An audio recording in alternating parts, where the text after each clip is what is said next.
Interest and rate of interest. आज हम interest और रेट ऑफ इंटरेस्ट के बारे में पढ़ेंगे। इंटरेस्ट क्या होता है?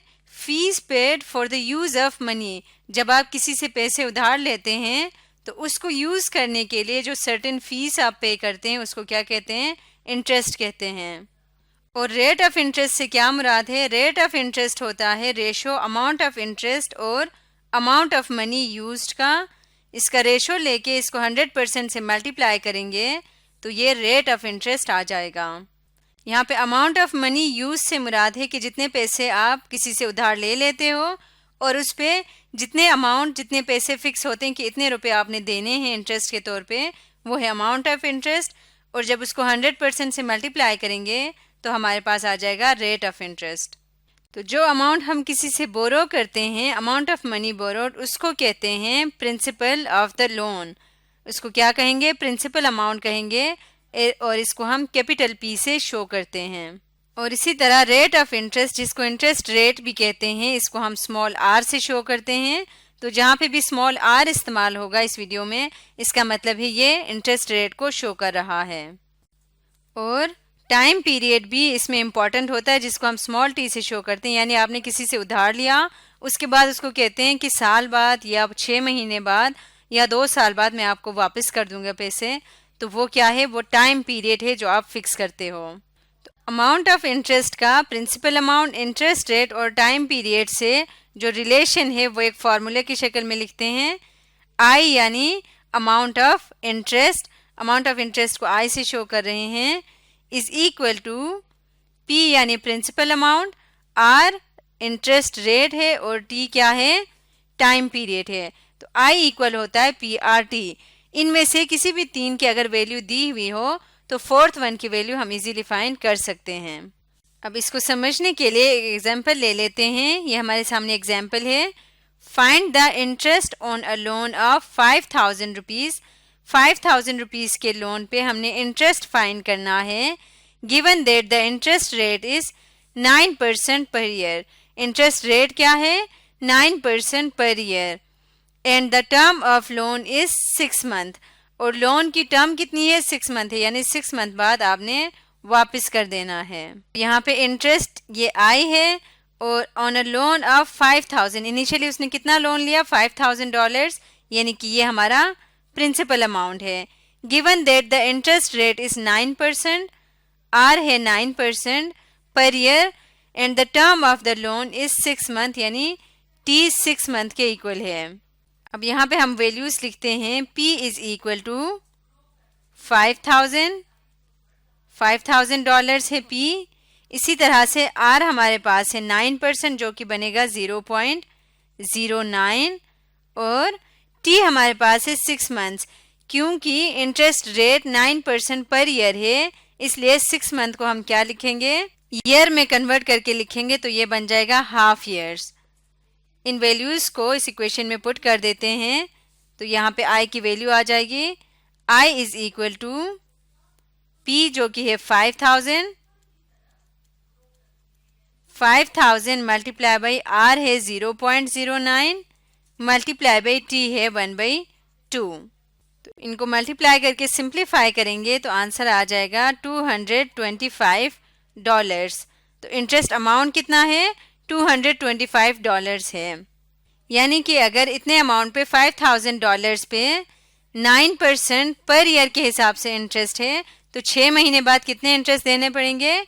$225। नेक्स्ट हम पढ़ेंगे सिंपल वर्सेस कंपाउंड इंटरेस्ट के बारे में।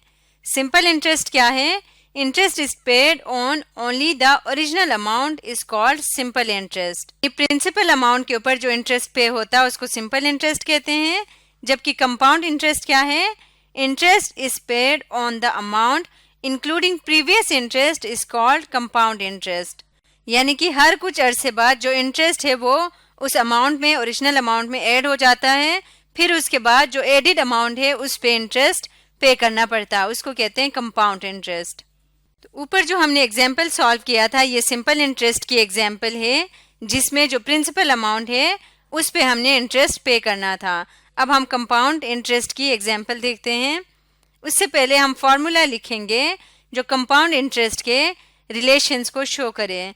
तो वो फॉर्मूला है P N, P principal amount है, एन जो है वो टाइम पीरियड है, P into 1 plus K whole power N, और के क्या है, K is the rate per unit time.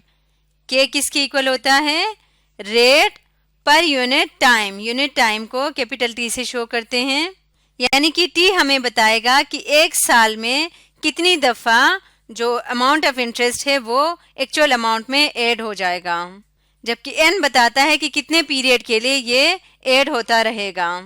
अब इस फॉर्मूले के यूज़ को समझने के लिए हम एग्जाम्पल ले लेते हैं। An amount of $1000 is invested for 10 years। $1000 जो है वो 10 years के लिए इन्वेस्ट किया गया है। And interest is compounded and added every 6 months।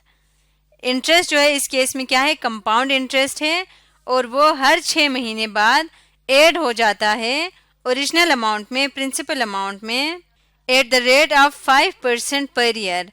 किस रेट पे, इसका रेट है 5% per year. Find the total amount of interest added to the investment by the end of 10th year। 10वें साल के एंड पे हमने देखना है कि उस अमाउंट में टोटल कितना amount of interest principal amount में ऐड हो चुका है।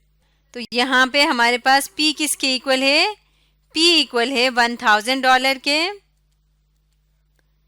इसी तरह से N यहाँ पे 10 years बताया हुआ है, लेकिन N हमने क्या कहा था, पीरियड ऑफ टाइम, यानी कितने अरसे तक इंटरेस्ट ऐड होता रहा है। 10 years है, जबकि इंटरेस्ट हर 6 महीने बाद ऐड होता है, यानी हर आधे साल में एक दफ़ा इंटरेस्ट ऐड होता है। तो इसका मतलब 10 सालों में कितनी दफ़ा ऐड होगा, 10 सालों में 20 दफ़ा ऐड होगा, तो n होगा 20। इसी तरह से पीरियड ऑफ टाइम जिसको हमने t कहा है, ये किसके इक्वल होगा, पीरियड ऑफ टाइम बताता है कि एक साल में कितनी दफ़ा वो अमाउंट ऐड हो रहा है। तो एक साल में, क्योंकि 6 महीने में एक दफ़ा है, तो एक साल में 2 दफ़ा ऐड होगा, तो पीरियड ऑफ टाइम 2 के इक्वल है। और रेट ऑफ इंटरेस्ट क्या है, r इज इक्वल टू 5%, यानी कि 0.05। अब इन इंफॉर्मेशन को हमने इस फॉर्मूला में यूज़ करना है, लेकिन इससे पहले k हमें इसकी वैल्यू चाहिए। तो k की वैल्यू फाइंड करते हैं। k is equal to r over t। r किसकी इक्वल है, 0.05 की इक्वल है, जबकि t है हमारे पास 2। इसको सॉल्व करेंगे, ये इक्वल आ जाएगा 0.025 के। इस फॉर्मूले में अब इन वैल्यूज़ को हम इंसर्ट करते हैं। पी एन हमारे पास 20 है, 20 इज इक्वल टू, पी की वैल्यू है $1000 इंटू 1 प्लस के की वैल्यू है 0.025 होल पावर 20।